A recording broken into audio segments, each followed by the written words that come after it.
50 ರೂಪಾಯಿ 60 ರೂಪಾಯಿಗೆ ಅಕ್ಕಿ ಕೊಡಕ್ಕಾಗ್ತದ? ಪ್ಲಾಸ್ಟಿಕ್ಗೆ 180 ರೂಪಾಯಿ ಕೆಜಿ ಇರೋವಾಗ ಪ್ಲಾಸ್ಟಿಕ್ ಇಂದ ಅಕ್ಕಿ ತಯಾರು ಮಾಡಕ್ಕಾಗ್ತದ?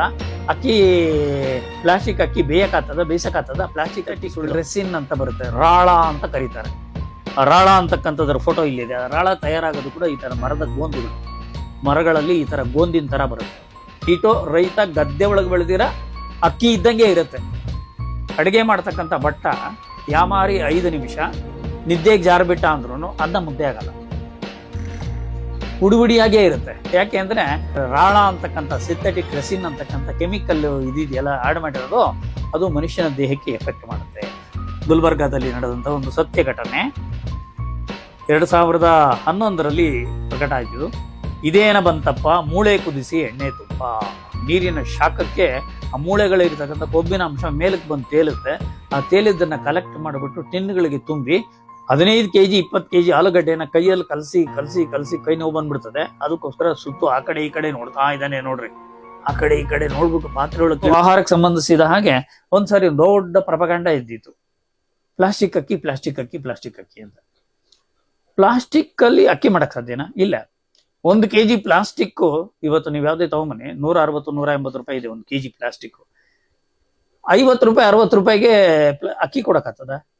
ಪ್ಲಾಸ್ಟಿಕ್ಗೆ 180 ರೂಪಾಯಿ ಕೆಜಿ ಇರೋವಾಗ ಪ್ಲಾಸ್ಟಿಕ್ ಇಂದ ಅಕ್ಕಿ ತಯಾರು ಮಾಡಕ್ಕಾಗ್ತದ? ಪ್ಲಾಸ್ಟಿಕ್ ಅಕ್ಕಿ ಬೇಯಿಸಕ್ಕಾಗ್ತದ? ಪ್ಲಾಸ್ಟಿಕ್ ಅಕ್ಕಿ ಸುಳ್ಳು, ಅದು ಪ್ಲಾಸ್ಟಿಕ್ ಅಕ್ಕಿ ಅಲ್ಲ, ಪ್ಲಾಸ್ಟಿಕ್ ಇಂದ ತಯಾರು ಮಾಡಕ್ ಆಗೋದೂ ಇಲ್ಲ. ಆದರೆ ಚೈನಾದಲ್ಲಿ ಏನ್ ಮಾಡ್ತಾ ಇದ್ದಾರೆ ಅಂದ್ರೆ ಅಗಾಧ ಪ್ರಮಾಣದಲ್ಲಿ ಗೆಣಸು ಆಲೂಗಡ್ಡೆಯನ್ನ ಬೆಳಿತಾರೆ. ಒಳ್ಳೆ ಈಲ್ಡ್ ಬಂದ್ಬಿಡ್ತದೆ. ರೇಟ್ ಕಮ್ಮಿ ಆಗೋದಾಗ ಒಂದು ಕೆಜಿ ಆಲೂಗಡ್ಡೆ 8 ರೂಪಾಯಿ 10 ರೂಪಾಯಿ ದೊಡ್ಡಬಳ್ಳಾಪುರದಾಗೆ ಮಾಡ್ತೀವಿ. ಅವರು ಅಗಾಧ ಪ್ರಮಾಣದಲ್ಲಿ ಬೆಳಿತಾರಲ್ಲ ಗೆಣಸು ಆಲೂಗಡ್ಡೆನ, ಆ ಬೆಳೆದಿದ್ದು ಗೆಣಸು ಆಲೂಗಡ್ಡೆಯನ್ನ ತಗೊಂಡು ಬಂದು ಅದನ್ನ ಸಿಪ್ಪೆ ಲೇಯರ್ಸ್ ತೆಗೆದುಬಿಟ್ಟು ಮಿಷನರಿಗಳಿಗೆ ಹಾಕಿ ಅದನ್ನ ಒಳ್ಳೆ ಹೂರ್ಣ ತರ ರೆಡಿ ಮಾಡಿಕೊಂಡು, ಆ ಹೂರ್ಣ ತರ ರೆಡಿ ಮಾಡ್ಕೊಳ್ಳೋವಾಗೆ ಅದಕ್ಕೆ ಸಿಂಥೆಟಿಕ್ ರೆಸಿನ್ ಅಂತ ಬರುತ್ತೆ, ರಾಳ ಅಂತ ಕರೀತಾರೆ. ರಾಳ ಅಂತಕ್ಕಂಥದ್ರ ಫೋಟೋ ಇಲ್ಲಿದೆ. ರಾಳ ತಯಾರಾಗೋದು ಕೂಡ ಈ ತರ ಮರದ ಗೋಂದುಗಳು, ಮರಗಳಲ್ಲಿ ಈ ತರ ಗೋಂದಿನ ತರ ಬರುತ್ತೆ. ಇದಕ್ಕೆ ಮಿಕ್ಸ್ ಮಾಡ್ತಾರೆ. ಯಾವ್ದಕ್ಕೆ? ಗೆಣಸು ಆಲೂಗಡ್ಡೆಗೆ ಮಿಶ್ರಣ ಮಾಡಿ ಅದು ತಯಾರು ಮಾಡಿದ ಹಿಟ್ಟು ಬರುತ್ತೆ, ಮೈದಾ ತರ ಹಿಟ್ಟು ಬರುತ್ತಲ್ಲ, ಅದನ್ನ ಒಂದು ಮಿಷನರಿಗೆ ತಳ್ತಾ ಇರ್ತಾರೆ. ಅದು ಶಾವ್ಗೆ ಹೊರಳು ತರ ಹೋಲ್ಸ್ ಇರುತ್ತೆ. ಅದರೊಳಗಡೆ ಅದರ ಫೋರ್ಸ್ ಒತ್ತಡ ಬಂದು ಹಿಂಗ್ ಒತ್ತುತ್ತಾ ಇದ್ದಂಗೆನೆ ಇಲ್ಲಿ ಶಾವ್ಗೆ ಬಂದಂಗೆ ಬರ್ತಾನೆ ಇರ್ತದೆ. ಅದರ ಎಡ್ಜ್ಗೆ ಒಂದು ಬ್ಲೇಡ್ ಹಾಕಿರ್ತಾನೆ. ಆ ಬ್ಲೇಡು ಸೋನಾ ಮಸೂರಿ ಅಕ್ಕಿ ಎಷ್ಟು ಉದ್ದ ಇರುತ್ತೋ ಅಷ್ಟು ಸೈಜ್ಗೆ ಆ ಶಾವಿಗೆಯನ್ನ ಕಟ್ ಮಾಡುತ್ತೆ. ಕಟ್ ಮಾಡಿ ಆ ಕೆಳಗಡೆ ಸ್ಟೀಲ್ ಪ್ಲೇಟ್ ಮೇಲೆ ಅದು ಉರುಳ್ಕೊಂಡು ಬೀಳುವಾಗೆ ಅದು ಆ ಕಡೆ ಈ ಕಡೆ ಮೊನಚಾಗ್ತದೆ. ಅದು ಸೋನಾ ಮಸೂರಿ ಅಕ್ಕಿ ಡಿಟೋ ರೈತ ಗದ್ದೆ ಒಳಗೆ ಬೆಳೆದಿರ ಅಕ್ಕಿ ಇದ್ದಂಗೆ ಇರುತ್ತೆ. ಅದನ್ನ ತಗೊಂಡು ಬಂದು ನೀವು ಅನ್ನ ಮಾಡ್ರಿ. ಇವತ್ತು ನಾನಾ ಹೆಸರುಗಳು ಬಂದ್ಬಿಟ್ಟಿದೆ. ಏನೇನೋ ಕರೀತಾರೆ ಅದಕ್ಕೆ, ಬುಲೆಟ್ ರೈಸ್, ರೈಸ್, ಈ ರೈಸ್ ಅಂತ ಏನೇನೋ ಕರೀತಾರೆ. ಅದು ನೋಡಿ, ಚೈನಾದಿಂದ ಭಾರತದ ಮಾರುಕಟ್ಟೆಗೆ ಲಗ್ಗೆ ಇಟ್ಟಿದೆ. ಇದು ಅಕ್ಕಿ ಅಲ್ಲ ಅಂತ ಹೇಳಕ್ಕಾಗತ್ತಾ? ಡಿಟೋ ನೋಡಕ್ಕೆ, ಆದ್ರೆ ಇದು ಪ್ಲಾಸ್ಟಿಕ್ ಅಕ್ಕಿ. ಇದು ಅನ್ನ ಬೇಯಿಸಿದ್ರೆ ಅಡಿಗೆ ಮಾಡ್ತಕ್ಕಂಥ ಭಟ್ಟ ಯಾಮಾರಿ 5 ನಿಮಿಷ ನಿದ್ದೆಗೆ ಜಾರ್ಬಿಟ್ಟ ಅಂದ್ರೂ ಅನ್ನ ಮುದ್ದೆ ಆಗಲ್ಲ, ಹುಡುಗುಡಿಯಾಗೇ ಇರುತ್ತೆ. ಯಾಕೆ ಅಂದ್ರೆ ಅದರೊಳಗಡೆ ಸಿಂಥೆಟಿಕ್ ರೆಸಿನ್ ಅಂತಕ್ಕಂಥ ರಾಳ ಅಂತಕ್ಕಂಥ ಒಂದು ಅಂಟಿರುತ್ತಲ್ಲ, ಅದು ಒಳಗಡೆ ಇರ್ತಕ್ಕಂಥ ಗೆಣಸು ಮತ್ತು ಆಲೂಗಡ್ಡೆಯ ಪದಾರ್ಥವನ್ನ ಬಿಗಿಯಾಗಿ ಇಟ್ಕೊಂಡು ಮೇಲ್ಗಡೆ ಇದು ಕವರ್ ಆಗ್ಬಿಡುತ್ತೆ, ಪ್ಲಾಸ್ಟಿಕ್ ಕವರ್ ತರ ಕವರ್ ಆಗ್ಬಿಡುತ್ತೆ. ಒಳಗಡೆ ತಿನ್ನುವಂತಹ ಪದಾರ್ಥನೇ ಅದರಲ್ಲಿ ಇರುತ್ತೆ. ಆದರೆ ರಾಳ ಅಂತಕ್ಕಂಥ ಸಿಂಥೆಟಿಕ್ ರೆಸಿನ್ ಅಂತಕ್ಕಂಥ ಕೆಮಿಕಲ್ ಇದೆಯಲ್ಲ ಆಡ್ ಮಾಡಿರೋದು, ಅದು ಮನುಷ್ಯನ ದೇಹಕ್ಕೆ ಎಫೆಕ್ಟ್ ಮಾಡುತ್ತೆ. ಅದನ್ನೇ ಪ್ಲಾಸ್ಟಿಕ್ ಅಕ್ಕಿ ಅಂತ ಕರೆದಿತ್ತು. ಈ ಸತ್ಯ ಬೇಕಾಷ್ಟು ಜನಕ್ಕೆ ಗೊತ್ತಿಲ್ಲ. ಬೇಕಾಷ್ಟು ಜನ ಅದ್ರ ಬಗ್ಗೆ ಕಾಮೆಂಟ್ ಮಾಡಿದ್ರು. ರಘು ಅವರು ಒಂದ್ಸರಿ ಬಂದಾಗ ಒಂದೇ ವೇದಿಕೆಯಲ್ಲಿ ನನ್ನ ಜೊತೆಯಲ್ಲಿದ್ದೆ. ಬಟ್ ಅವರು ನನಗೂ ಅರ್ಧ ಗಂಟೆ ಲೇಟ್ ಆಯ್ತು. ನಾನು ಕಾರ್ಯಕ್ರಮ NSS ಕ್ಯಾಂಪ್ ಮುಗಿಸ್ಕೊಂಡು ಬಂದಂಥದ್ದು. ಈ ತರದ ಅವ್ಯವಸ್ಥೆಗಳು ಬಜಾರಲ್ಲಿ ನಕಲಿ ಮಾಲುಗಳ ಹಾವಳಿ ಜಾಸ್ತಿ ಇದೆ.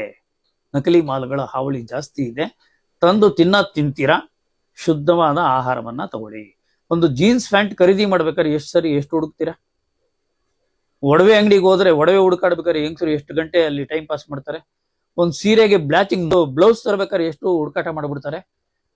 ಬಾಹ್ಯ ಸೌಂದರ್ಯಕ್ಕೆ ಎಷ್ಟು ನೀವು ಸಮಯ ವ್ಯಯ ಮಾಡ್ತೀರೋ, ಹಾಗೆ ಆಂತರಿಕ ಸೌಂದರ್ಯವನ್ನ ವೃದ್ಧಿ ಮಾಡ್ಕೊಳ್ತಕ್ಕಂಥ ಆಹಾರದ ಕಡೆ ಗಮನನೇ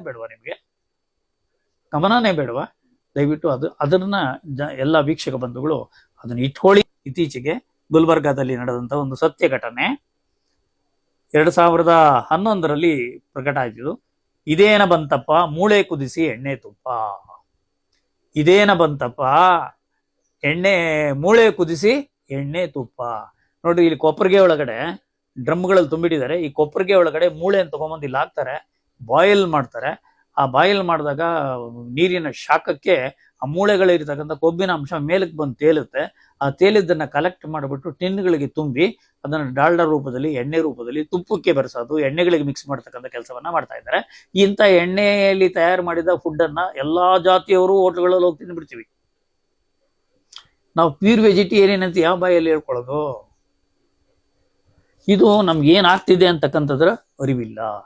ಆಮೇಲೆ ನೋಡಿ, ಮಾಡೋರು ನಾವು ಎಲ್ಲಿ ತಿಂಡಿ ತಿಂತೀವಿ, ತಿಂತಕ್ಕಂಥ ಜಾಗದಲ್ಲಿ ಅವನು ಹೇಗೆ ಸ್ವಚ್ಛತೆಯನ್ನ ಪಾಲಿಸ್ತಾ ಇದ್ದಾನೆ ಇಲ್ವಾ ಅಂತಕ್ಕಂಥದ್ದು ಗಮನಿಸಬೇಕಾದ್ದು ನಮ್ಮ ಕರ್ತವ್ಯ. ಯಾಕಂದ್ರೆ ನಮ್ಮ ಆರೋಗ್ಯನ ನಾವೇನೆ ಕಾಪಾಡ್ಕೋಬೇಕು, ಇದ್ರೆ ಹಾಳು ಮಾಡ್ಕೋತೀವಿ.